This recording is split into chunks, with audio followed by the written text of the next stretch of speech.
तो hello friends, स्वागत है हमारे प्यारे से इस YouTube channel the study engine with Rahul sir में। और आज हम लोग देखेंगे no use of A an and the.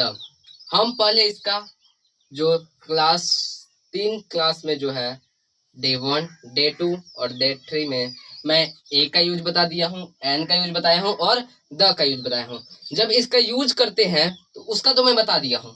तो आज हम लोग बेसिक चीज पे बात करेंगे, इस पे चर्चा करेंगे कि यूज कहाँ नहीं करते हैं ए और एन, और द का यूज कहाँ नहीं करते हैं।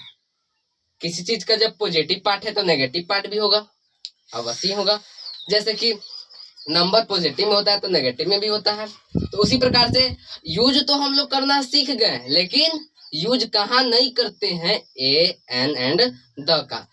यहाँ पे मैं साफ साफ लिखा हुआ हूँ, साधारण व्यक्तिवाचक संज्ञाओं जैसे सचिन, पटना, इंडिया।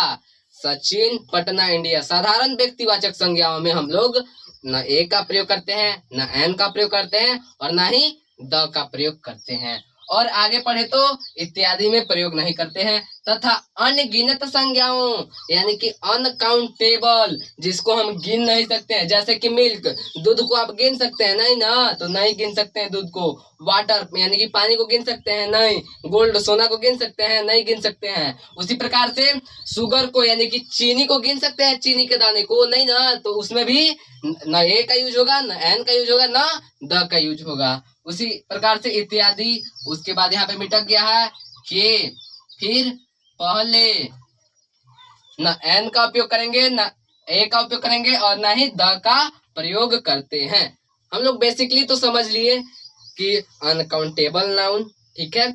और इसमें जी यहाँ पे देखिए व्यक्तिवाचक संज्ञा यानी कि साधारण व्यक्तिवाचक संज्ञा में नहीं करते हैं, और अनकाउंटेबल नाउन में भी ए एन एंड द का यूज नहीं करते हैं। अब उसका क्या देखेंगे, सेंटेंस पैटर्न, यानी कि सेंटेंस पैटर्न बनाने का विधि देखेंगे ना, ट्रांसलेशन यदि आएगा तो यहाँ पे साफ साफ मैं लिखा हूँ सेंटेंस पैटर्न। दिस या दैट का, दिस का प्रयोग कब करते हैं? दिस का प्रयोग यह के लिए करते हैं। यहाँ पे मैं साफ साफ लिख रहा हूँ, दिस का प्रयोग किसके लिए? यह के लिए। और दैट का प्रयोग वह के लिए ना, THAT, दैट मतलब वह, ठीक है। तो सेंटेंस पैटर्न में दिस या दैट पहले है, फिर प्लस इज है, फिर प्लस ब्रैकेट प्लस नोट। देखो अब ब्रैकेट में मैं नोट क्यों लिखा हूं, जब नहीं का बात करेगा, जैसे कि वह दूध नहीं है, तब नोट लगाएंगे। यदि बात नहीं का नहीं करेगा तो नहीं लगाएंगे, इसलिए ब्रैकेट में उसे लिखे हैं। और अदर वर्ड, ठीक है। तो चलिए इसका एग्जाम्पल से समझते हैं हम लोग। एग्जाम्पल फर्स्ट क्या है? यह चाय है, तो दिस इज टी ना। चाय को इंग्लिश में क्या बोलते हैं? टी। सबसे पहले किसका प्रयोग किए? दिस का प्रयोग कर लिए। उसके बाद इज का प्रयोग कर लिए। अदर वर्ड इसमें क्या है? टी है, यानी कि चाय है, तो चाय का प्रयोग कर लिए। उसी प्रकार से वह के लिए किसका प्रयोग? दैट। फिर उसके बाद इज, उसके बाद सचिन, क्या जी? सचिन व्यक्तिवाचक संज्ञा है ना, और फुल स्टॉप जरूर देंगे, ठीक है ना। फुल स्टॉप इंग्लिश में जैसे कि पूर्ण विराम जरूरी है, उसी प्रकार से इंग्लिश में फुल स्टॉप जरूरी है। उसी प्रकार से अगला दिस, यह के लिए दिस का प्रयोग, फिर इज। और पटना जगह का नाम है ना जी, तो पटना, PATANA, पटना, ठीक है। उसी प्रकार से वह दूध है, तो वह के लिए किसका प्रयोग जी? दैट, फिर इज, फिर मिल्क का प्रयोग ना, दैट इज मिल्क। यहाँ पे अगर हम करते कि दैट इज अ मिल्क, वह एक दूध है, आप ऐसे बोलिएगा? नहीं बोलिएगा।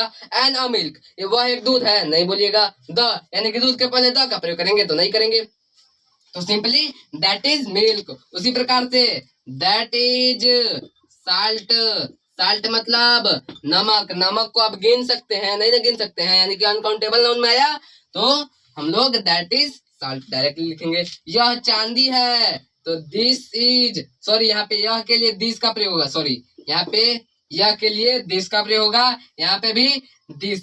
यह चांदी है, दिस इज सिल्वर ना, सिल्वर मतलब चांदी होता है। ये अब देखिए यहाँ पे सवाल कर दिया है कि वह चांदी नहीं है, तो अब इसमें नोट का प्रयोग करेंगे, तो दिस इज नोट, इज के बाद तुरंत नोट लगाएंगे, नोट सिल्वर, सिल्वर ना, नोट सिल्वर। उसी प्रकार से यह दही है, यह दही है, दही को गिन सकते हैं आप लोग? दही को गिन नहीं सकते हैं, इसलिए यह दही है, यानी कि दिस इज दही का कर्ड, दिस इज कर्ड।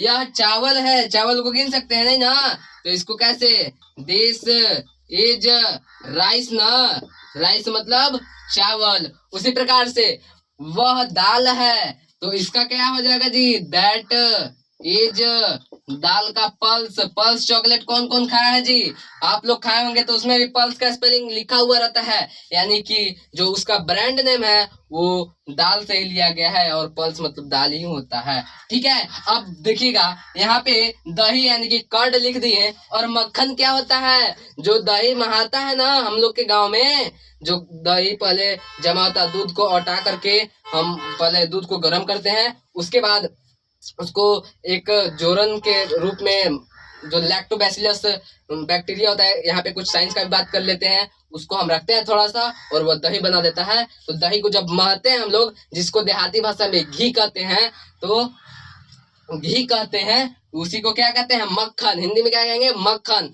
घी भी कह सकते हैं और मक्खन भी कह सकते हैं। तो दिस इज मक्खन का क्या होगा जी, बटर। क्या जी, बटर। बटर एक बिस्किट भी होता है जी, बटर बैग, आप लोग खाए होंगे। तो बटर मतलब यहाँ मक्खन होगा, बटर मतलब बिस्किट मत समझिएगा। फिर उसी प्रकार से दैट इज के बाद सैंड, सैंड मतलब बालू, सैंड मतलब बालू, बालू को गिन सकते हैं नहीं ना, तो नहीं गिन सकते हैं, तो उसमें कुछ का प्रयोग नहीं होगा। उसी प्रकार से यह दिल्ली है, तो दिस इज दिल्ली, दिल्ली ना, एच है नहीं, दिल्ली, ठीक है। उसी प्रकार से यह लोहा है, तो यह लोहा है, तो दिस इज, और लोहा का आयरन, क्या जी, आयरन। वह बिहार है, तो वह बिहार है, यानी कि दैट इज बिहार। ओवरऑल देखें तो यहाँ पे हम लोग न ए का यूज किए हैं, किसी में दिख रहा है, न ए का यूज किए हैं, न एन का यूज किए हैं, और ना ही द का यूज किए हैं। तो हमारा टॉपिक क्या था जी, no use of A an and the. ये भी क्या है, एक डे 5 यहाँ पे होगा, सॉरी यहाँ पे डे 5 इंग्लिश का आज कौन है जी, डे 5 है ना, आज 28 तारीख है। आर्टिकल, आर्टिकल का ही पार्ट है ना जी ये वाला। तो यही था no use of A an and the. हम लोग को बस इतना ध्यान रखना है कि साधारण व्यक्तिवाचक संज्ञाओं में और अनकाउंटेबल नाउन में हम लोग ए एन एंड द का कोई चीज का प्रयोग नहीं करेंगे। तो आपको अच्छे तरीके से, मुझे भरोसा है कि आप लोगों को अच्छे तरीके से समझ में आ गया होगा। तो यदि वीडियो अच्छा लगा है तो वीडियो को, चैनल को सब्सक्राइब करें और वीडियो को लाइक करें, और अपने दोस्तों को पास शेयर जरूर करें, ताकि वे भी जीरो लेवल से आपका जो आर्टिकल है, जो कि इंग्लिश है, अच्छी तरीके से पढ़ पाए। तो चलिए मिलते हैं अगले वीडियो में। जय हिंद, जय भारत साथियों। आप बने रहिए the study of engine with Rahul sir के साथ। Bye bye, Tata.